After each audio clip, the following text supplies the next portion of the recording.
a Labor Day in which we honor the workers. Work is worship, we say.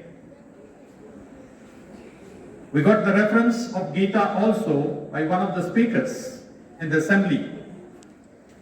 Krishna has said, we should work without seeking the result. In chapter 14 of Gita, Lord Krishna has explained the three different natures of human beings. The first one is the nature of goodness. Second, nature of passion. And third is nature of ignorance. Throughout our lives, we work, we move, we do things under these three modes. Goodness, passion and ignorance. In Hindi we call it Satvik Gun, Rajasvik Gun or Tamsik Gun.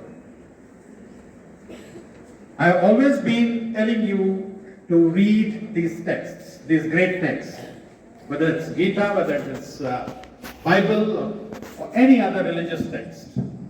When you read them, you will find precious gems in them and you will find guidance for your life. When we work in mode of goodness, we get happiness. The result is happiness, bliss, because we are working without seeking results. When we work in the mode of passion, we seek results also. When we seek results may be good, may be bad, may be profitable, may lead us to loss. So when we are working in mode of passion, it may lead us into a bit of desires. And when we desire things, we are open to anger, frustration. Because when our desires will not get fulfilled, we'll become angry. And when we become angry, we become disillusioned. When we become disillusioned, we don't know what we do. And when we work in mode of ignorance, it leads us only towards madness. We become mad. Because in the mode of ignorance, we seek wrong things, we do wrong things. And then in chapter 14 itself, Lord Krishna says, the more you work in mode of goodness, then you go to higher planets, higher planetary lives. Your status changes in the next birth. When you work more in the mode of passion, you remain at the same level.